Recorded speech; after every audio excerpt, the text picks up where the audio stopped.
बिस्मिल्लाहिर्रहमानिर्रहीम। Lecture number 4 real analysis के लिए बीएस मैथ वालों के लिए आज हमारा टॉपिक है कन्वर्जेंस टेस्ट। स्टूडेंट्स, ये काफ़ी लेंथी टॉपिक है, बहुत डिटेल से इसको अगर एक्सप्लेन किया जाए तो कम से कम अगर क्लास लाइव क्लास हो तो 2 घंटे का कम से कम इसमें लेक्चर है, लेकिन मैंने इसको शार्ट करके कोशिश की है कि आपको आज का टॉपिक जो है वो किसी हद तक क्लियर हो जाए।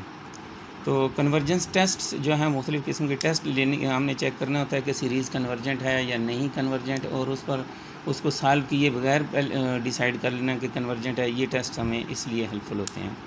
अब हम शुरू करते हैं। Let x a n b a sequence of positive terms, then sum of the terms of the sequence is called series. ये आपको बेसिक कंसेप्ट मैंने दिया है कि सीरीज़ क्या चीज़ होती है। दिस सीरीज़ में बी कन्वर्जेंट और divergent also. Filing are different test to check the convergence और डाइवर्जेंस ऑफ द सीरीज़। तो उसमें सबसे पहले जो हमें जिस चीज़ से वास्ता पड़ता है, जो हमने पढ़ा हुआ भी है कि ज्योमेट्रिक सीरीज़ क्या होती है। मसलन अगर एक सीरीज़ इस तरह से हो, sigma a n equals to a plus a r square and so on, इसका सम अगर हम लेते हैं तो ये हमारे पास आ जाता है a into 1 minus r power n over 1 minus r. अब this series will be convergent if r mod, यानी जो कॉमन रेशो होता है सिग्मा ज्योमेट्रिक सीरीज़ में कॉमन रेशो, आज उसका माड ले लें। अगर वो माड लेस देन 1 है तो सीरीज़ कन्वर्जेंट होगी, और अगर वो माड ग्रेटर देन 1 है तो सीरीज़ डाइवर्जेंट होगी। ये बिल्कुल सिंपल है, इसको आप चेक कर सकते हैं। इसके बाद कुछ इंपॉर्टेंट किस्म के नोट्स मैं आपको इसमें बताना चाहता हूँ जो इस टेस्ट में भी यूज़ हो सकते हैं, और फिर ये शार्ट क्वेश्चन पूछे भी जा सकते हैं क्वेश्चन।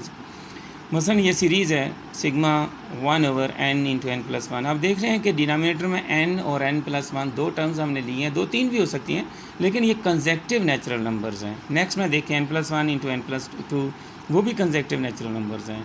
और नेक्स्ट में एन प्लस 2 एन प्लस 3, इस तरह की जो कंसेक्टिव नेचुरल नंबर्स आ जाएँ या कंसेक्टिव भी हों, या फ़र्ज़ करें वो उसमें एन इंटू एन माइनस 1 भी आ सकता है, वो भी कंसेक्टिव है।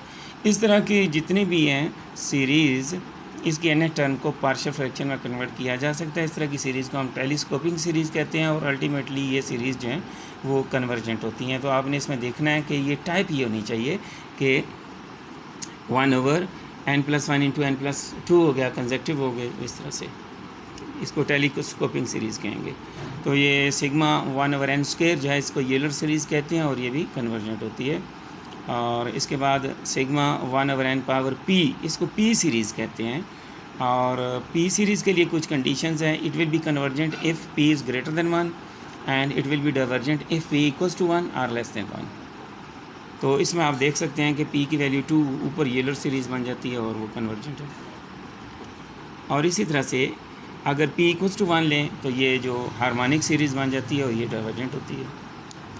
अब हम अपने टेस्ट पर आ जाते हैं। टेस्ट पहले सबसे पहले इंटीग्रल टेस्ट ये है कि अगर आपको सीरीज़ सिग्मा एन दिया हुआ है तो ए एन को आप फंक्शन एफ एक्स में कन्वर्ट कर लेंगे और उसका इंटीग्रल ले लें। अगर वो इंटीग्रल कन्वर्जेंट तो सीरीज़ कन्वर्जेंट होगी, अदरवाइज डाइवर्जेंट होगी। मसलन ये एक सीरीज़ है हमारे पास सिग्मा 1 ओवर एन स्क्वायर, तो हम यहाँ पर A N 1 over n square है, इसको एफ एक्स में कन्वर्ट करें तो F x equal 1 over x square हो जाएगा।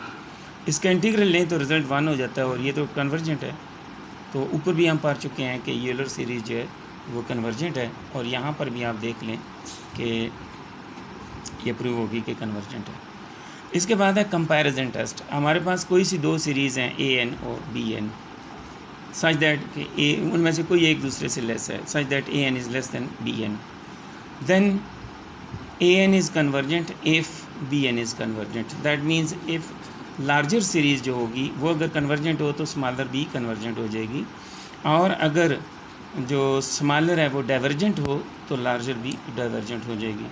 तो इस तरह से हमारे पास फॉर एग्जांपल हम एक लेते हैं सिग्मा 5 ओवर 5n माइनस 1, तो इसको सिंप्लीफाई करके 1 ओवर n माइनस 1 ओवर 5 लिख सकते हैं हम। तो इसमें यहाँ पर ए एन की वैल्यू है 1 over n minus 1 over 5।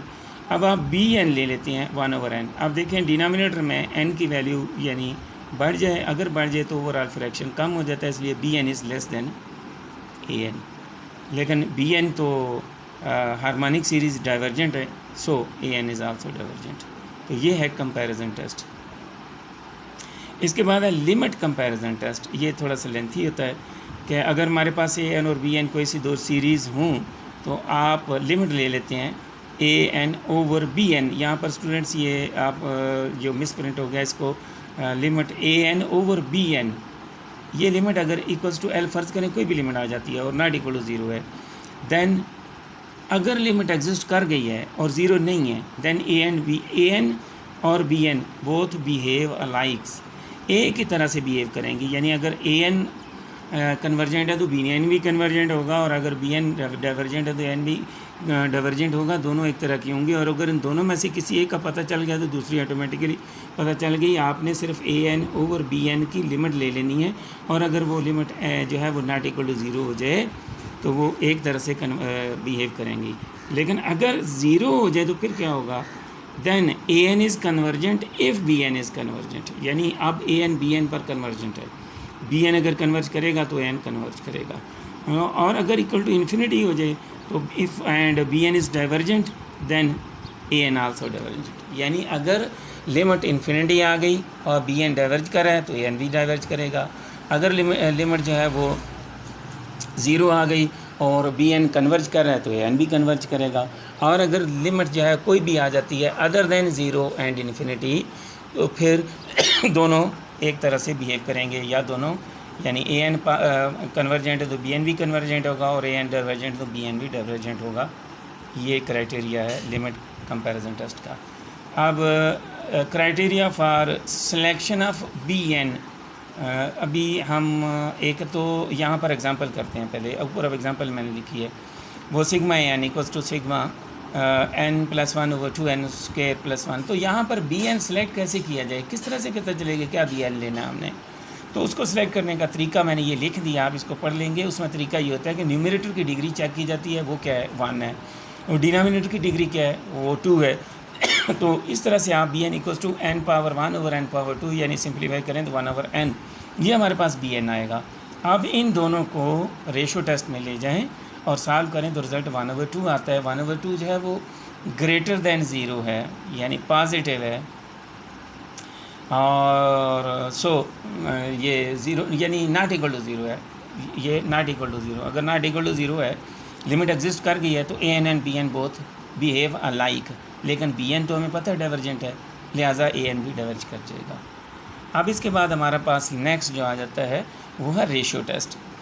Ratio test इस तरह से लिया जाता है कि अगर हमारे पास ए एन है, इस तरह से रेशियो टेस्ट याद रखना कि अमूमन हम उस वक्त लेते हैं कि जब ना तो उस फंक्शन को एफ एक्स रख के इंटीग्रेट किया जा सकता हो और ना ही उससे रिलेटेड कोई बी एन बनाया जा सकता हो, और वो अमूमन होता है इस तरह से जिस तरह जिस फैक्टोरियल वाली टर्म जिसमें आ जाती हैं, या कोई नंबर ए पावर एन और बी पावर एन यानी 2 पावर 5 ओवर समथिंग 3 पावर 5, इस तरह की टर्म्स कोई आ जाती हैं तो फिर हम ये वाला टेस्ट शुरू करेंगे। और इसमें लिमिट ली जाती है ए एन प्लस 1 ओवर एन की, और वो लिमिट फ़र्ज़ करें एल है। तो इसके 3 ऑप्शन हैं, if l is less than 1 series is convergent, if greater than 1 divergent, और equal to 1 then ratio test fails. अब एक एग्जांपल मैंने ले ली है, ये है सिग्मा एन फैक्टोरियल का स्क्वायर ओवर एन स्क्वायर का फैक्टोरियल। तो इसको a n plus 1 over a n में रेशो में कन्वर्ट किया और वो आपके सामने देख लें। आप इसको थोड़ा सा बड़ा करके दिखाता हूँ आपको, ये देखें बड़ा करके। तो ये बनता है n plus 1 factorial whole square over n plus 1 square का फैक्टोरियल मल्टीप्लाइड बाई, और वो जो डिनोमिनेटर वैल्यू आती है उसको उल्टा दिया है, n square factorial over n factorial square. इसको जब आप सिंप्लीफाई करेंगे, फैक्टोरियल तो आपको आता होगा, तो सिंप्लीफाई करेंगे तो ये टर्म बनती है, और इस पर अगर लिमिट अप्लाई करें तो ये ज़ीरो हो जाता है। तो ज़ीरो अगर होगी है ये लिमिट, तो आप टेस्ट में देखें क्या है, limit is less, zero is less than 1, so this series is convergent. तो इसके बाद हम आ जाते हैं रूट टेस्ट पर। रूट टेस्ट उस वक्त दिया जाता है जब भी कोई पावर की फॉर्म में डिफरेंट वैल्यूज़ दी, मसलन ए एन कोई सीरीज़ पावर की फॉर्म में दी है, तो जो उसकी पावर दी है आप उसका वही रूट लेंगे और उसके बाद उस पर लिमिट अप्लाई करेंगे। अगर वो लिमिट एग्जिस्ट करती है एल लेस देन 1 है, कन्वर्जेंट है, ग्रेटर देन 1 है या इन्फिनिटी है तो डाइवर्जेंट है, और अगर इक्वल टू 1 है तो ये टेस्ट फेल हो जाता है, बिल्कुल पिछले रेशियो टेस्ट की तरह से। अब यहाँ पर हमने सीरीज़ ले ली है एक n/2n+1 पावर n। तो पावर n है, इसका nth रूट लें, 1/पावर यानी पावर 1/n लें और इसकी लिमिट लें। जब आप इसकी पावर 1/n लेंगे n कैंसिल हो जाएगा और इसकी लिमिट जब आप लेंगे तो रिज़ल्ट आ जाता है 1/2, 1/2 लेस दैन 1 है। सो सीरीज़ इज़ कन्वर्जेंट। तो आज का हमारा स्टूडेंट्स टॉपिक यही था और यहाँ पर ही हम रुक जाएंगे क्योंकि इसको मैंने अभी लोड भी करना है। तो आप इसको डिटेल से देखें और अगर आप मज़ीद काम करना चाहें तो मैथमेटिकल मेथड की बुक का यूनिट नंबर 8 अगर आप डिटेल से कर लें तो ये जो टॉपिक है वो आपका क्लियर हो जाएगा। Thank you very much and अल्लाह हाफिज़। अस्सलामु अलैकुम व रहमतुल्लाहि व बरकातुहू।